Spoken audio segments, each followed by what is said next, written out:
말씀 이제 오늘이 9장이니까요. 수요일 날 우리가 말씀이 끝날 것 같습니다.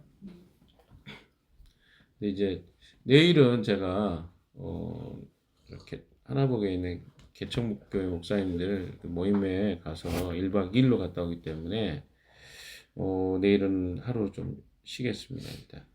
그리고 목요일, 금요일도 일단은 브레이크 하도록 하겠습니다. 수요일 날만 하는 걸로 솔립이 참여해달라고 하는데 어떻게 내가 해야 될지 모르겠어요.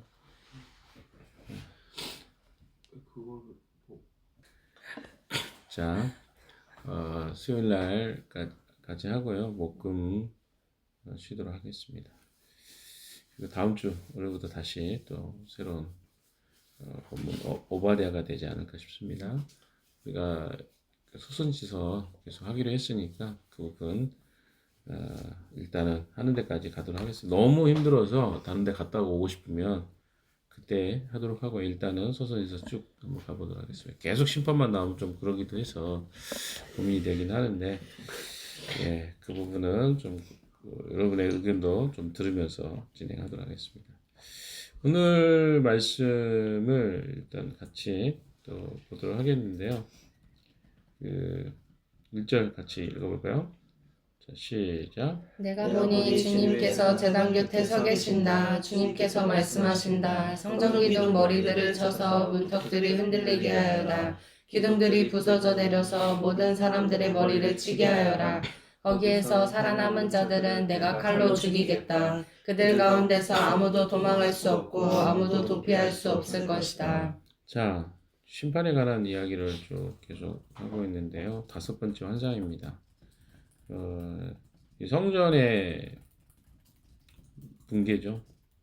여기 보시면 이제 내가 보니 주님께서 제단 곁에 서 계신다. 주님께서 말씀하신다.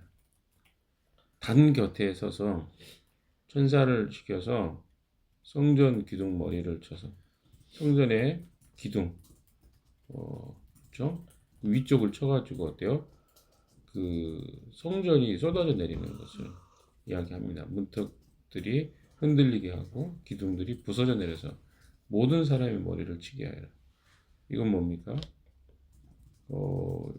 이스라엘 백성들이 예배드리는 장소 자체가 완전히 사라지게 되는 것들을 이야기하고 있습니다.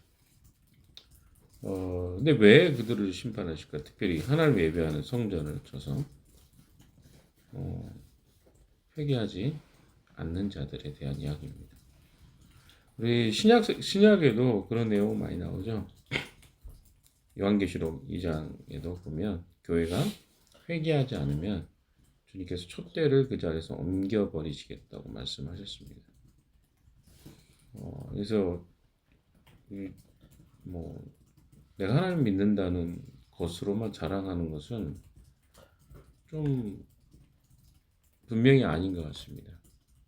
과거에 제가 여러 차례 설교 때 이야기 드렸지만 과거의 시대에는 우리가 기독교인이라는 것만 가지고도 많은 사람이 우리를 존중하고 존경해주는 그런 시대가 있었습니다. 그러나 더 이상 지금은 내가 기독교인이라는 말을 하는 것이 우리가 존중받을 수 있는 시대가 아니고 더 중요하게 말과 행동이 일치되는 삶으로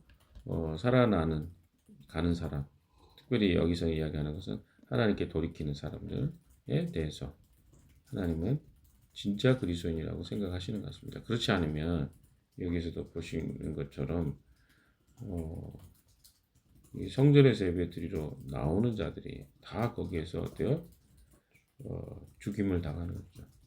자, 보세요. 모든 사람의 머리를 치게 해라. 성전이 무너져서 거기에 있는 모든 사람들의 머리를 치게 해라는 거죠. 내가 칼로 거기서 살아남은 자들은 내가 칼로 죽이겠다. 굉장히 무서운 이야기입니다. 그러니까 심판의 앞에서 심판이 눈앞에 왔는데도 불구하고 회개하지 않고 돌이키지 않는 자들에 대해서는 하나님이 이렇게 하시겠다는 거죠. 그들 가운데서 아무도 도망할 수 없고 아무도 도피할 수 없을 것이다. 그러니까 이런 생각을 할 수 있겠죠. 아, 심판? 에이, 설마 하나님이 내 이런 걸 아신다고? 에이, 아닐걸. 그래서 돌이키지 않고 계속 그렇게 살아가는 자에 대해서 하나님은 분명하게 내가 그의 행위와 그의 잘못을 돌이키지 않는 것을 알고 있다. 그래서 내가 칼로 성전을 무너뜨려서 그들의 머리 위에 그것이 무너지게 하고 거기서 살아남은 자들은 내가 칼로 죽이게 하고 그들 가운데 아무도 도망할 수 없고 아무도 도피할 수 없을 것이다. 이렇게 선언하고 있는 것입니다. 2절도 보십시오. 비록 그들이 땅속으로 뚫고 들어가더라도 그러니까 뭐 이게 다른 말로 얘기하면 음부의 이렇게 뭐라 그러죠? 음부에 피할지라도 뭐 시편에 그런 내용이 나오죠. 응? 어디에도 피할 길이 없다는 거예요. 땅 속으로 뚫고 들어가더라도 뭐 여기에 그 오라고 써 있잖아요. 수월이라고 그러죠.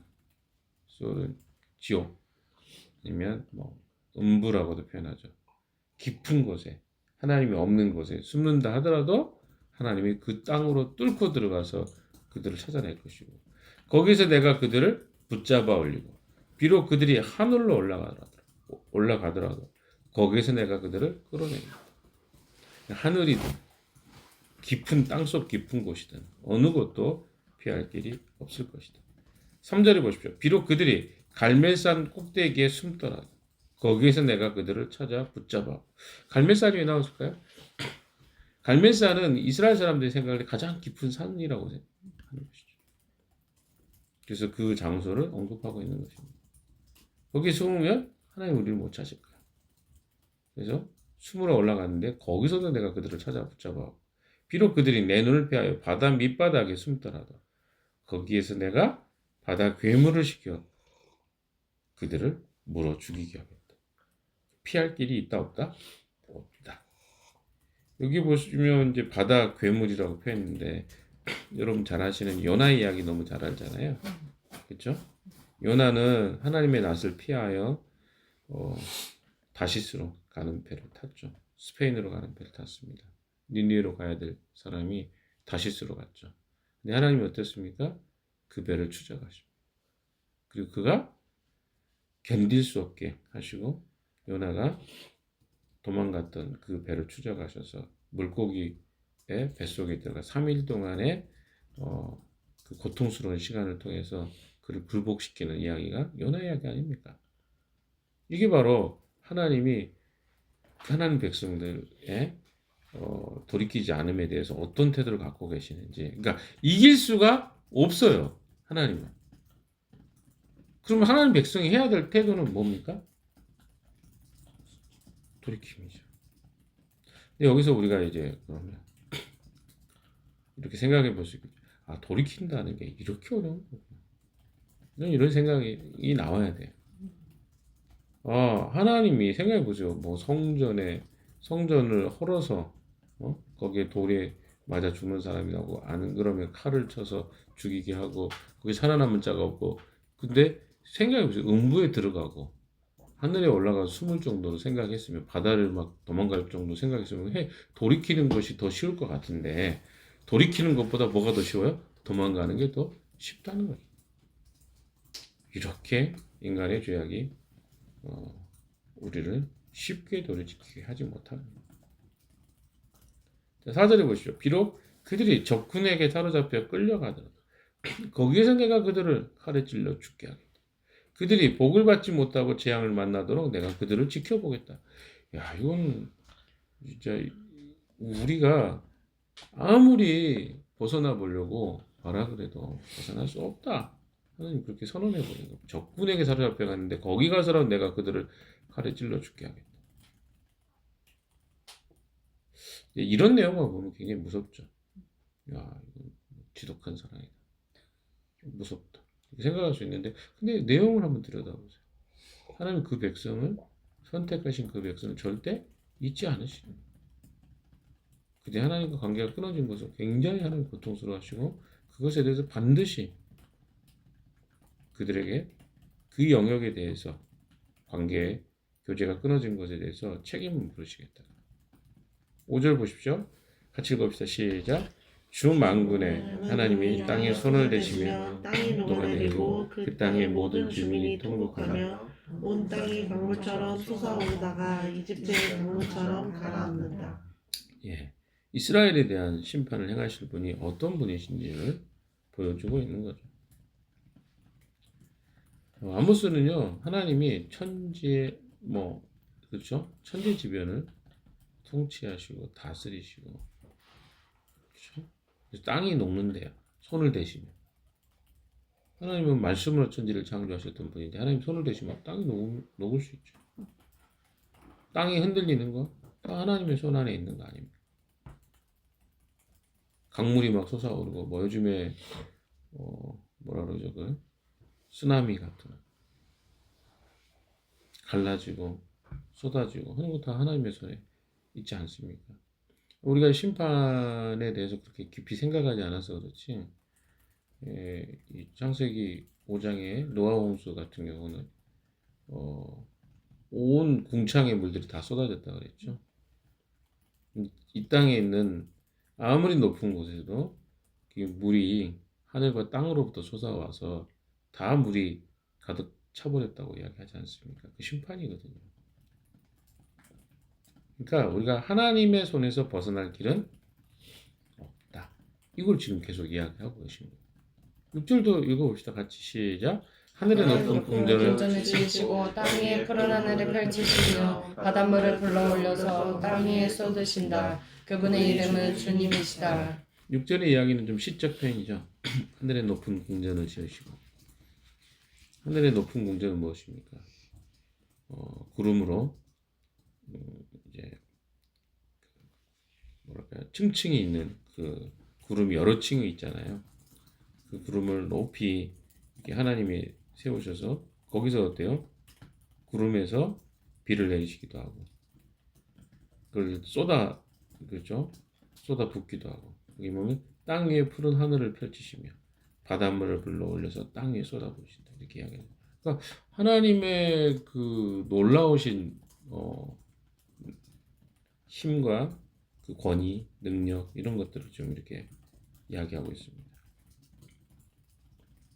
우리는 상상할 수 없잖아요. 우리가 그런 걸 잘 안 보잖아요. 자연현상만 봐도 그 태풍이나 이런 것도 그냥 그 뭐라죠? 인공위성으로만 보지 실제로 그 안에 어떤 역동과 힘들이 일어나는지 우리가 상상할 수 없습니다. 지금 우리의 그 세계가 어떻게 일하고 있는지, 어떤 일들이 일어나고 자연계에서 요즘에 뉴욕에 비가 엄청나게 와가지고 막 그 바닥에 차들이 막 쓸려가고 이러고 뉴스를 본 것 같은데, 저는 굉장히 강한 메시지가 있다고 생각해요. 아무리 강력한 나라도 하나님이 힘을 쓰시면요, 그거는 사실은 상대할 수 없는데 우리는 자꾸 우리가 힘이 세고 미국의 대통령이 힘이 세면 우리가 생각하는 강력한 것 같지만 사실 하나님은 자연에 그 물폭탄 쏟아면 아무것도 대처를 못하거든요. 이게 우리의 한계인데 이걸 인정하지 않는 세상. 저는 자연재해가 우리에게 그런 메시지를 준다고 생각해요. 인간은 어떻게 할 수도 없다. 근데 자꾸 뭔가 대단한 것처럼 내가 그렇죠? 일본에 가서 이번에 트럼프 대통령이 그렇게 했다고 하더라고요. 일부러 자기가 핵폭탄의 단추, 그 가방 있잖아요. 그걸 보여줬다고 하더라고요. 일부러 노출시켰다. 그런 능력을 내가 갖고 있다. 저는 그거 굉장히 위험한 행동이라고 생각하거든요. 왜? 이건 어떤 사람 앞에가 아니라 하나님 앞에서 그의 교만한 태도, 하나님 절대 기뻐하지 않으실 행동들을 하는 거예요. 내가 이런 힘을 갖고 있다. 주어진 권한이 아니면 절대 행사할 수 없는 건데 자꾸 사람들이 내 권한이 있고 내가 능력이 있다고 자랑하는 거 하나님 기뻐하실까요? 그 누가 어떤 나라 대통령이 됐든 마찬가지예요. 하나님은 그 권한과 그 힘을 어떻게 주어진 자로 아는 사람을 하나님이 인정하고 세워가시지, 이렇게 내가 힘이 있다, 권력자다 이렇게 하는 사람은요, 성경의 어느 곳에든 반드시 거기에 심판이 있었던 것을 보게 됩니다. 그렇지 않나요? 잘 보십시오. 우리가 구약의 이야기, 벨드사살이라든가 아니면 우리가 바벨론의 왕이었던 뭐죠? 느부갓네살 왕이라든가 이런 왕, 그리고 헤롯 왕도 그렇고요. 다 그렇게 하다가 갔어요. 그래서 사람들이 그걸 여전히 지금도 자기가 최고의 권력자이고 힘을 가지고 있는 사람처럼 생각하고 살아갑니다. 아니요. 하나님 잠깐 그들에게 권력을 맡기신 거예요. 그러면 그들이 알아야 될 행동은 뭘까요? 겸손하게 내가 그 역할을 지금 맡은 자로서 내가 충성스럽게 그 나라를 위해서 봉사해야 되겠다. 이러면 돼요. 믿는 자든 믿지 않는 자든. 그런데 어때요? 권력이 자기의 힘으로 나왔다? 이거 하나님 제일 싫어하는 건데. 당장은 그 사람이 힘이 있는 것 같아도 시간이 지나면 반드시 그 결과 나옵니다. 이렇게 표현하면 트럼프 대통령이 얼마나 살겠어요. 80이 넘은 걸로 알고 있는데 80 가까이 된 걸로. 그럼 생각해 보세요. 그건 너무나 귀결돼 있는데도 사람은 어리석다는 거죠. 그런 부분에서. 참 안타깝습니다. 우리도 마찬가지. 이게 나이가 든 사람이든 젊은 사람이든 똑같아요. 이게 다 내가 어떻게 해서 이거를 하나님이 가장 싫어하는 것들입니다. 자, 7절 같이 읽어봅시다. 시작. 이스라엘 자손아 나에게는 너희가 에티오피아 사람들과 똑같다. 나 주가 하는 말이다. 내가 이스라엘을 이집트 땅에서 블레셋 족속을 크레테에서 시리아 족속을 기르에서 이끌어내지 않았느냐. 하나님 이 말을 왜 하는지를 여러분 좀 생각하셔야 되게 좀 어려운 이야기긴 하지만 이스라엘 자손아 나에게는 너희가 에티오피아 사람과 똑같다는 거예요. 그러면 이게 무슨 말일까? 하나님의 선택하신 백성이 이스라엘 말고도 또 에티오피아 사람이 있다는 건가? 그런 말이 아니라 하나님이 어떤 이제 이게 이 에티오피아를 구스라고도 하죠. 이 사람들을 어떻게 한 거예요? 이스라엘 백성들처럼 택한 백성은 아니지만 그들이 실제로 어떤 비슷한 이스라엘 백성들이 구원받은 것처럼 그런 구원의 사건들이 있었다는 거예요. 그러니까 이스라엘 백성들은 출애굽한 것이 자기들만의 특별한 어떤 사건들과 이벤트로 생각을 했던 것 같아요. 그래서 이게 택함 받았다는 것이 그것이 그들의 구원을 확증해 준다고 생각했던 것 같습니다. 그건 이제 로마서에도 나오잖아요. 아브라함의 씨가 다 그 자녀가 아니다. 라는 또 어떻습니까? 참 이스라엘 사람들이 진짜 이스라엘 사람이다. 이렇게 표현도 나오고요. 근데 이게 뭐냐면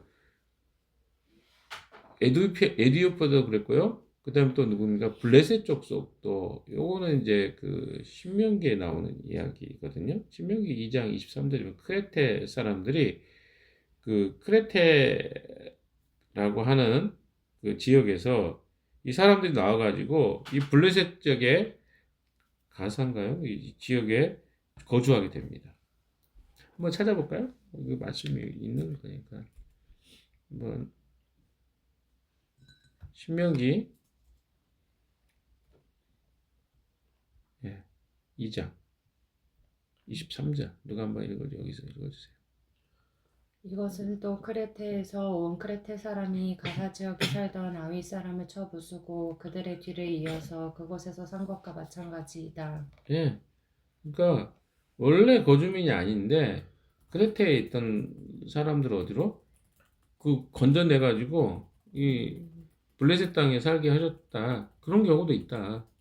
그리고 에티오피아도 있고 또 어디도 있다는 거예요? 시리아 족속도 기르에서 내가 이끌어내지 않았냐. 그러니까 너희가 그것 가지고 만족하면 안 된다. 그러니까 이스라엘 백성들의 특징 중에 하나가 나는 하나님이 애굽에서 광야로 이끌어내 가나안 땅으로 인도해내 이런 민족이다라고 하는 민족적 자긍심만 있었지 하나님과의 관계나 하나님 앞에 성실하게 이스라엘 백성으로 살아가야 될 이 삶의 영역들은 별로 신경 쓰지 않았어요. 그러니까 이렇게 생각할 수 있죠. 나는 구원받은 크리스천이다. 그게 자기들의 어떤 구원을 어떤 보장해 준다고 생각하고 살아가는 것은 착각이라는 거죠. 실제 삶과 회개해야 되고 돌이켜야 될 때 돌이키지 않으면 그걸로 구원이 보장되지 않는다는 거예요. 근데 자꾸 우리의 생각 속에 저 사람 크리스찬이래. 이제 그런 생각 하지 맙시다 우리. 저 사람 크리스찬이래. 그래서 제가 여러 번 이야기 드렸죠. 그거하고 무슨 상관이? 근데 우리 안에 전제가 있는 거죠. 크리스찬이면 그래도 괜찮은 사람일 거라. 아니 결혼도 그렇잖아요. 그래도 크리스찬이면 낫지 않을까? 예, 그럴 수 있겠죠. 가정을 할 수 있겠죠. 그러나 그 사람이 신앙이 있는지는 아무도 모르죠. 옷을 어떻게 그냥 그렇게 입고 있는 것일 수도 있는 거니까. 이런 생각 버리라는 거예요. 순진하게 나이브하게 생각하지 마세요. 여러분, 우리의 삶을 돌아보시면 그렇지 않은 사람은 훨씬 많습니다. 그 삶 속에서 그의 삶이 되게 중요한데 그런 거 하나도 모르면서 크리스천이니까 괜찮지 않을까? 나중에 보세요. 여러분 다 하실 때 그런 생각하고 해요. 근데 어때요? 그 사람은 믿지 않는 사람은 별 차이 없기도 합니다. 솔직히. 더 못하기도 해요. 순전한 사람, 아예 믿지 않는데 순전한 사람이 더 낫기도 합니다. 참 슬픈 현실이죠. 자, 8절 같이 읽어봅시다. 시작. 나 주 하나님이 죄 지은 이 나라 이스라엘을 지켜보고 있다. 이 나라는 내가 땅 위에서 멸하겠다. 그러나 야곱의 집안을 모두 다 멸하지는 않겠다. 주님께서 하시는 말씀이다. 자, 하나님이 죄 지은 이 나라. 죄가 뭡니까? 이제까지 제가 사회적 공의, 정의 돌보지 않고 약한 자들, 가난한 자들 착취하고 짓밟고 괴롭혔던 이게 바로 하나님의 앞에 심판받는 이유예요. 아모스서가 계속 이야기하는 거예요.